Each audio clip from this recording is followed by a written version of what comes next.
Megan from Brunswick Martial Arts Fitness, and I'm just going to show you some yoga poses that are great for runners.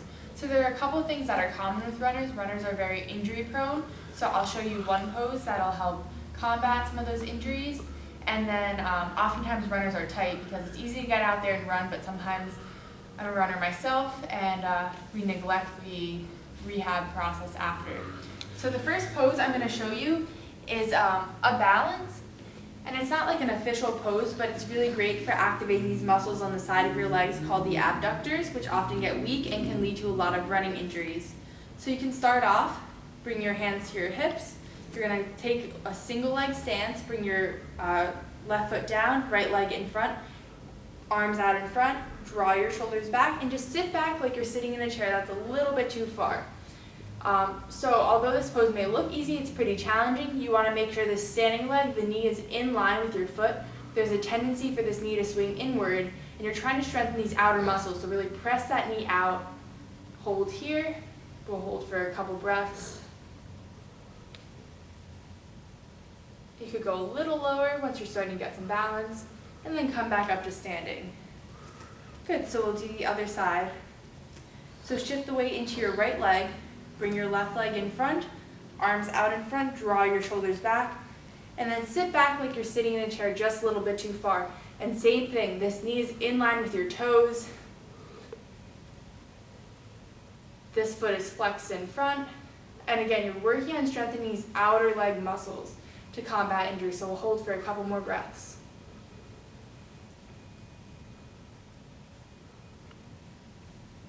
And come back up to standing. All right, so that's a great way to strengthen these muscles on the outer part of your legs, and also it'll work on your balance. So again, it is very challenging, so if you have difficulty with it at first, you might want to use a wall, and that's totally fine. So the next pose we'll do is a half split. So when a lot of people hear split, they panic a little bit because there's an assumption that splits are like your muscles tearing apart, things like that. So if you engage the muscles on the front of your legs, you can safely stretch your hamstrings. So I'll show you how to do that. So you can start off, bring your right leg in front, left leg back. So we're going to a half split. So you're going to walk this front foot forward, your right foot forward, until your leg is very close to straight or straight. Once it's at that point, toes up toward the ceiling, drag that right foot back toward your body. So that squares off your hips. It engages the muscles on the front of your leg and prevents your hamstring from overstretching. So we'll hold here for a couple breaths. Again, really keep that right foot dragging back toward your body.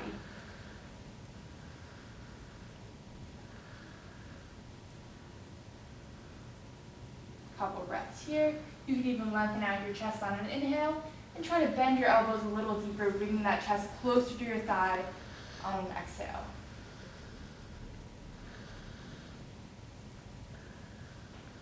Let's switch sides. So drag that right leg back, bring your left leg in front, walk that left foot forward until your leg is straight.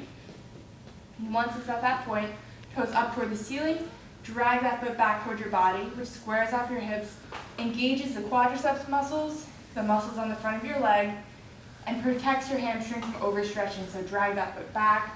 We'll hold here for a couple breaths.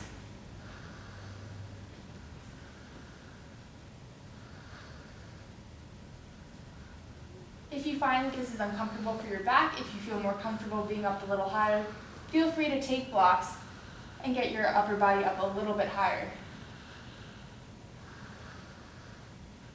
Inhale, lengthen your chest forward slightly, and with your exhale, fold a little deeper.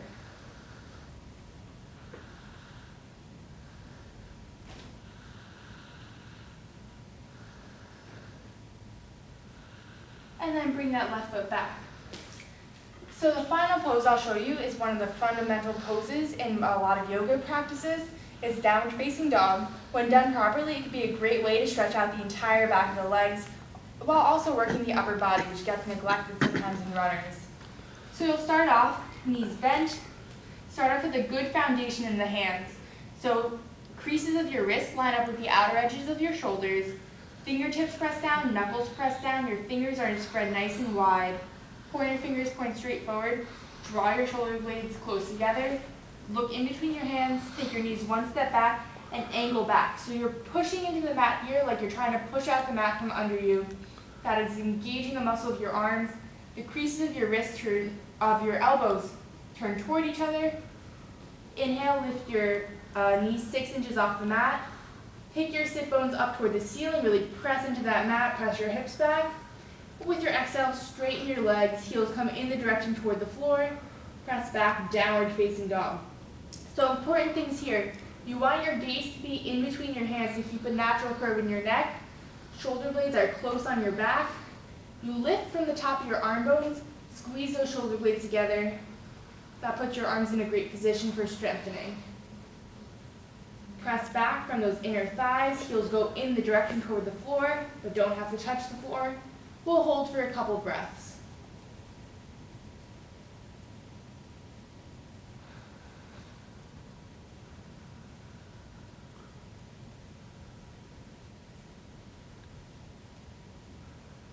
And we'll lower the knees down.